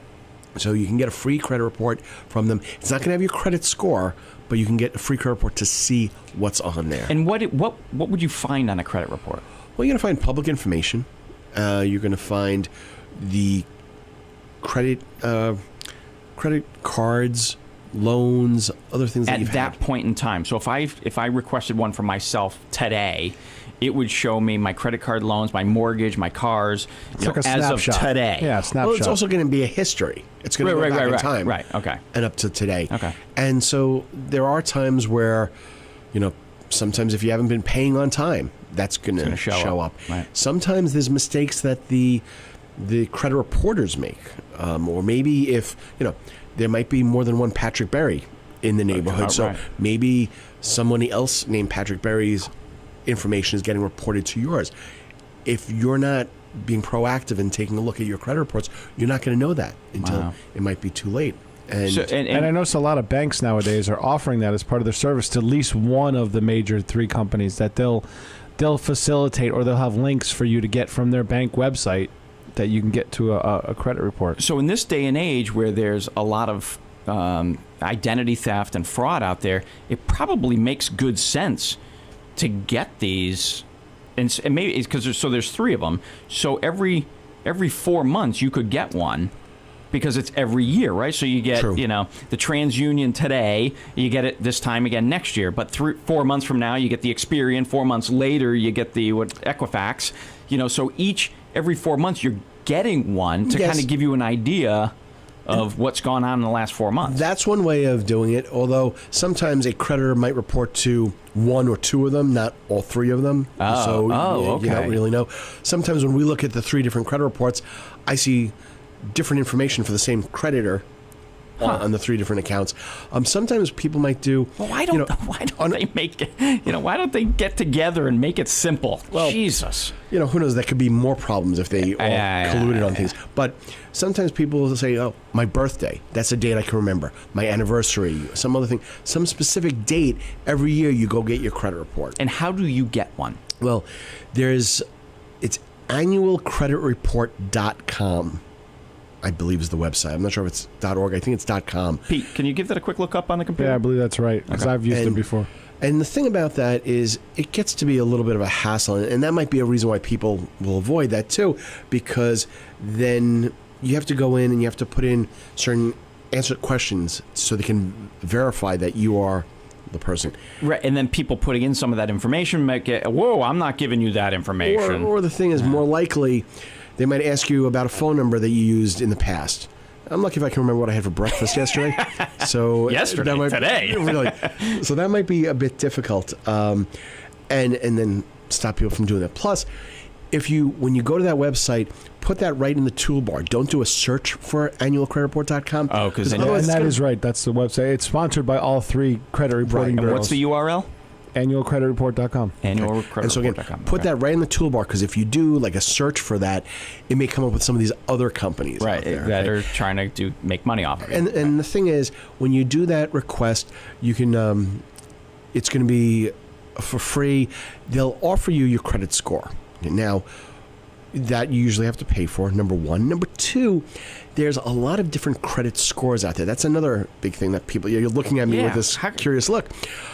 People think always my take the credit lowest score- one. Or no, or they say, we'll give you this score.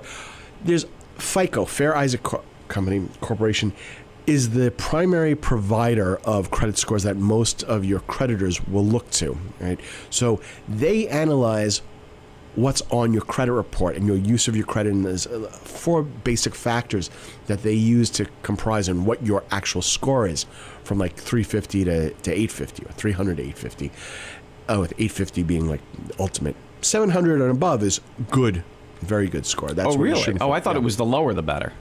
No. Oh, okay. No. So the higher your credit Higher score, the better. Oh, okay. Exactly. So the thing is, this these companies, Equifax, say, oh, this is your FICO score, this is your credit score. Well, that might be a score that they've compiled, and it might be close. There's so many different algorithms these different companies use.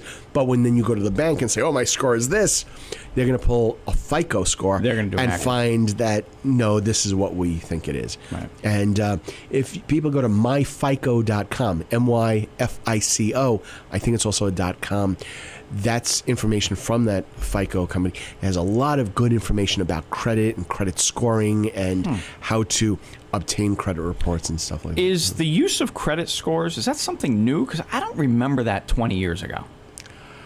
I think it's just... Or maybe it's more in the talked about now than it ever has been. Before, if you bought a house 20, 40, 50 years ago, the banks used it, but we didn't tell you about it. It was just like, okay, where do you rank? I think we're more bombarded with credit scores and information nowadays. Right. And here's one of the scary things is that your credit score isn't just to determine whether or not you can get a credit card or a mortgage loan, but different companies are using this as well. For example, life insurance. If you have a low credit score, your premiums for life insurance go up, could be higher. Yeah. And I don't know what the connection is between a poor credit score and likelihood to pass away, but there's that. We had solar panels put on our home, and the solar company said we have to have a minimum credit score, whatever, otherwise we wouldn't be approved. To use the sun. To use your real estate. Yeah, right. To help them make money off of us. Right, right. Wow. To get an apartment, to get jobs. Yeah. Certain times. I've heard job seekers have been asked for their credit scores. And we have a lot of clients that might come to us, and they're either in the military or they work for a government contractor, and they're told that because their boss or their commanding officer came and told them that their security clearance was in jeopardy because of the way their credit was. And so we file bankruptcy, and that doesn't put their job at risk and actually helps that issue about the security clearance problems. So kind of this circles back to the original question I asked a while ago was post-bankruptcy. So, and in that story you just shared, so post-bankruptcy, you kind of get back on your feet a little bit, right? Definitely. So, and the credit companies kind of look at you a little bit differently, banks and so forth. So does a bankruptcy, if you've got a ton of debt now and you file bankruptcy, it kind of helps you eliminate that or create a plan to eliminate it. And does that kind of make you a better loan risk later? Yes. First of all, by filing the bankruptcy, it's cleared off a lot of debt, so you're not going to have other creditors coming after you. Right. So if I'm giving you a loan, I'm more assured that you should be able to pay this because you're not going to have other people reaching out for that money as well. I had clients years ago, kind of an acquaintance of mine. He and his wife were having difficulty paying their bills and their mortgage.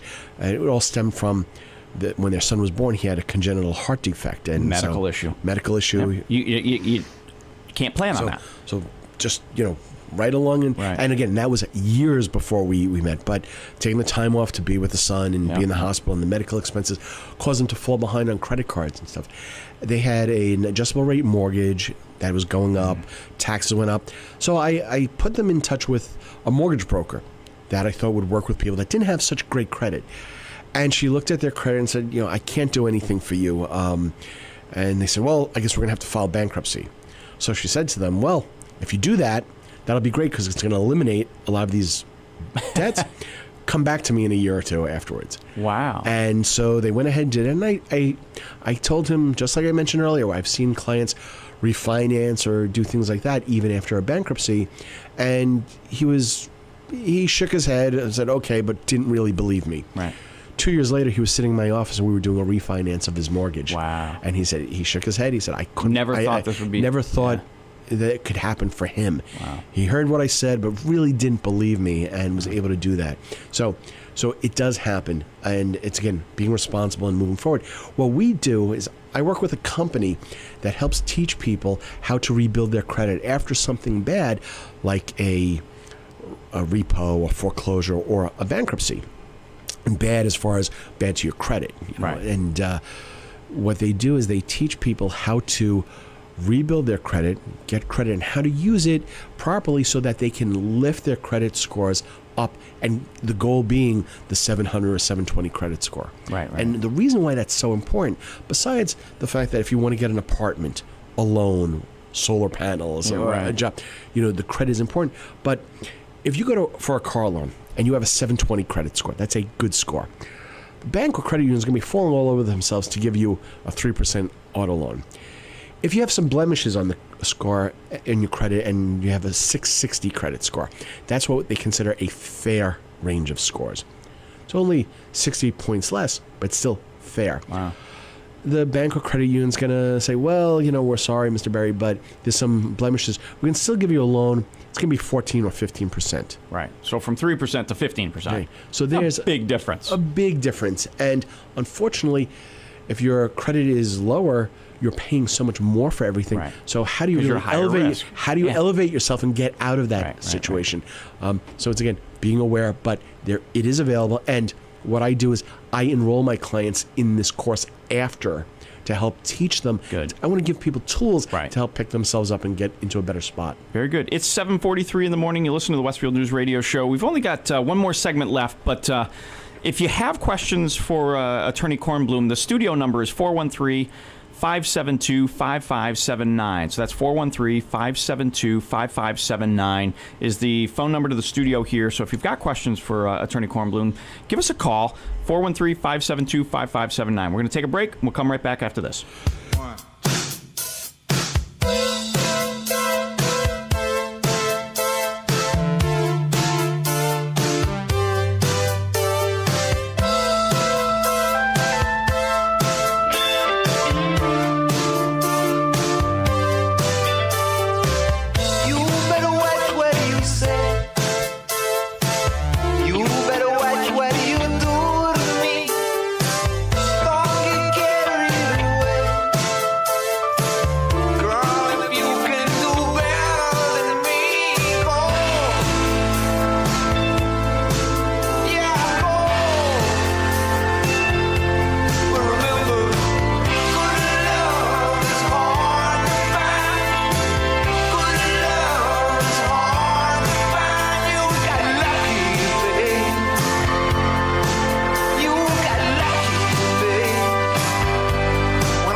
Support for the community programming of WSKB is provided by the Barnes & Noble College Bookstore in the Ely Campus Center, offering Westfield State t-shirts, sweatshirts, and gift merchandise, all of your academic needs, and offering textbook materials in new, used, ebook, and rental formats. Available at the bookstore on campus or online at westfieldstate.bncollege.com.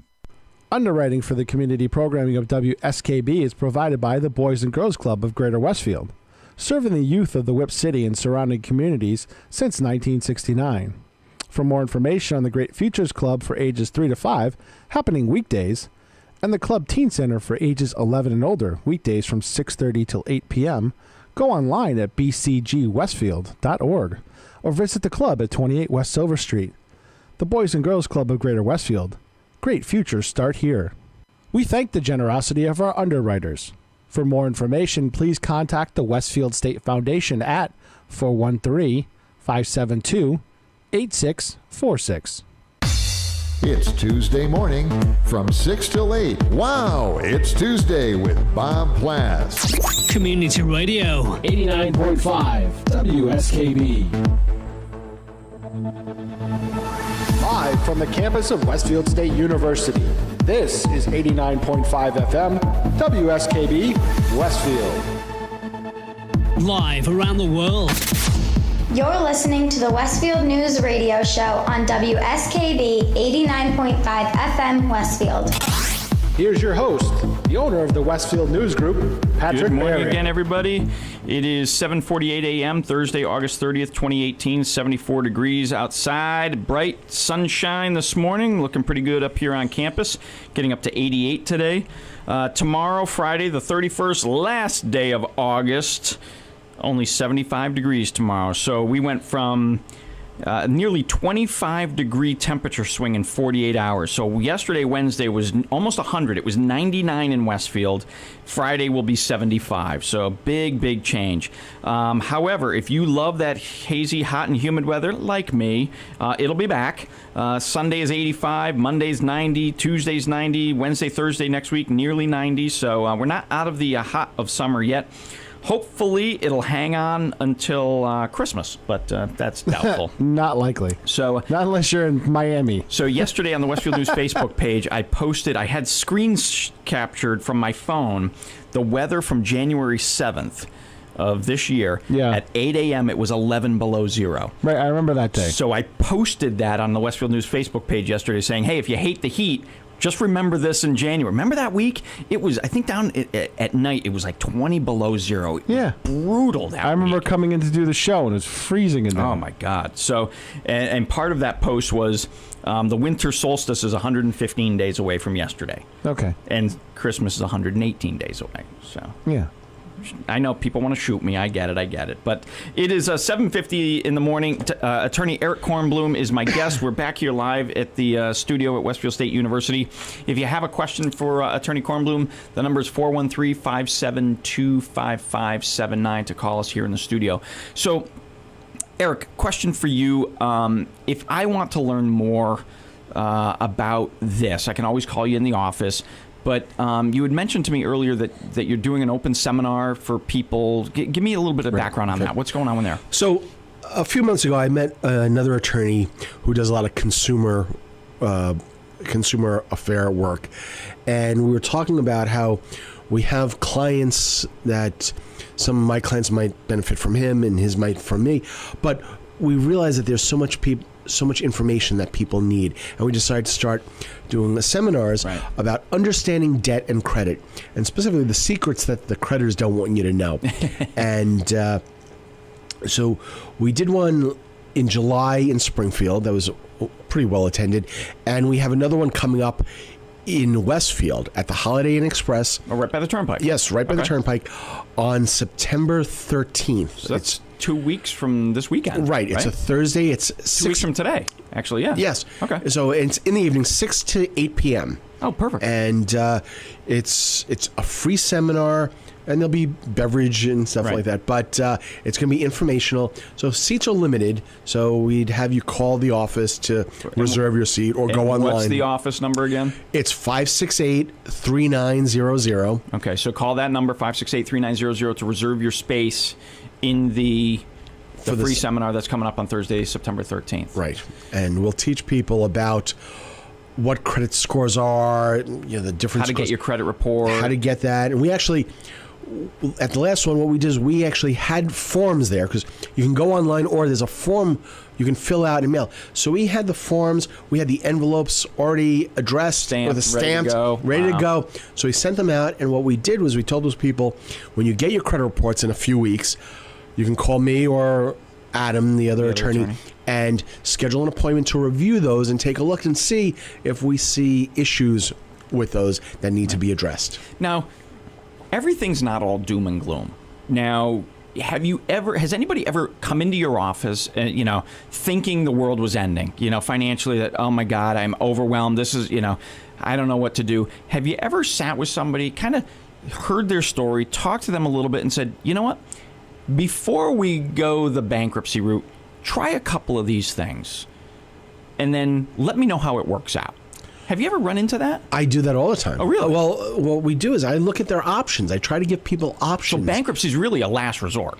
Yes, even though I'm a bankruptcy attorney, I still use that as my last resort. Okay. Many times when people come to, ultimately that's what we have to do. But I usually lay out a bunch of different options, and sometimes people think I'm a little crazy because I will send them out of my office, and so they came to me for advice. Try A, B, C, and D, and then let's talk. And then if those things don't work, then come back and I'd be happy to see what is available for you. And sometimes it might be we do debt negotiation for them, so rather than filing a bankruptcy, or maybe I put them in touch with somebody that can help refinance their home and get them into a better position. And that's interesting, because refinancing, people sit there and say, oh, geez, it's going to cost me $5,000 to refinance, or whatever the number might be. Like, I don't have $5,000. But the flip side is, under your current mortgage, you're going to pay $25,000. Here's $5,000 to save another $20,000. Exactly. Over the lifetime of the loan, they'll be saving, tens of thousands of dollars, if not hundreds of thousands sometime. So we give them different options, and, ultimately, it's not always bankruptcy. Sometimes there's other options. And sometimes, as a matter of fact, some seniors, for example, they may be on Social Security as their sole source of income. Mm-hmm. They don't have a house, and maybe their car is 15 years old, so there's not much value in the car. And we say, yeah, you can be sued, you can be called, but they can't come in, they can't take your Social Security money. Right. And I say, live out your time and just don't worry about this debt. Yeah. And we've actually sent letters to some creditors saying that, Mr. Smith, for example, is sole source of income is Social Security benefits or VA benefits, and you can't take them, blah, blah, and, leave them alone, basically. And likewise, I've had a widow come in, and she was getting a whole bunch of bills for her husband's credit cards, and we were able to then send letters and talk to these credit companies and get them off the back. Good. So now, are there situations where people come to you, with financial concerns, and then you help point them in the direction of, maybe it's a VA, or maybe it's some other resource that they were not aware about that can offer them help as well? Yes. Wow. Yeah. So again, it comes back to that. You're a counselor. You're an attorney, but a counselor, which, let me help you. Let me counsel you on getting out from under this, what you feel is an overwhelming financial burden. Right. We want to find the right fit for somebody. Right. And sometimes I might suggest or feel that taking one approach is the way to go, but somebody might be resistant to that. Yeah. And they want to do this other approach. And, I'll lay out my concerns and objectives, and if they still want to pursue one course of action, fine, knowing that we have a backup plan. And sometimes people will say, well, we should have done X, Y, or Z. To start, that's fine. But people have to come to their own comfort level with this. And again, many times people are coming to me because I'm the one that knows this. I've done this for so many years. You're the professional. But it doesn't stop people from trying to do things themselves. And while there's so much information out there, it's kind of like, if you want to figure out how to fix something on the car, you go to YouTube or the internet, and I use this as an example frequently, but I still think it's humorous. There's do-it-yourself dentistry videos on YouTube. You know what? Not surprising. Do-it-yourself dentistry videos on YouTube. So when people say, "Well, can I do bankruptcy myself?" So you know what? It might show not, them the YouTube. It might not be as bloody as do-it-yourself dentistry, but you know what? Losing your home, losing your assets, or really messing things up can be more dangerous. And we've had people that have tried it themselves, did the do-it-yourself route, just to call me and say, "I need help. Fix this." And I'm of the mindset where we're bombarded with internet ads, TV ads of companies that aren't from here, that are somewhere else, so we can help you. I'm always of the mindset is I want to sit across the desk from somebody and have that conversation of a guy who lives down the street or lives in the next town over, who I'm going to see at the grocery store, I'm going to see at the soccer game. I want to have that guy. I don't want to talk to somebody in Des Moines who I'm never going to see, who they're just going to put together a formula and say, "You're done." I want to have, no matter what it is, whether it's an attorney, a banker, an auto mechanic or whatever, or dentistry, Many times people will look to these debt relief companies. Exactly. And they are somewhere in Florida, Nevada, wherever, and they're very quick to take your money from you, but maybe not so quick to offer relief or be able to speak to when you have questions or concerns. That's the other thing, is down the road follow-up questions. How easy is somebody to get a hold of? You're right here in town. Attorney Kornblum, thank you very, very much. This has been an extremely educational show for me. Before we go, Thursday night, September 13th, 6 to 8 a.m., Holiday Inn Express, right by the Turnpike. PM. What did I say? 6 to 8 a.m. Yeah, no, not 6 to 8 a.m. PM. That's this radio show. No, don't show up here. 6 to 8 p.m. at the Holiday Inn Express, right near the Turnpike. A free seminar that you and another attorney will be putting on. To make reservations, they call what number? 568-3900. And that's also your office. That's my office. And you have a website, too, which is? debtfreema.com. Perfect. Ladies and gentlemen, hopefully you guys learned something. God, if you didn't, you must have slept for 2 hours, because I certainly did. And a record-breaking show, Pete. 2 call-ins. I know, huh? Thank you, Tina and Steve, for calling in. I appreciate it. Eric, thank you very much. I will see you on the radio live back at the Tigers Pride. Most likely. Next week to talk with the Westfield Public Schools Drug Awareness Task Force. Kathy Sittler and Christine Hupfer will be joining me as my guests next week. Thank you, ladies and gentlemen. I'll see you on the radio next Thursday.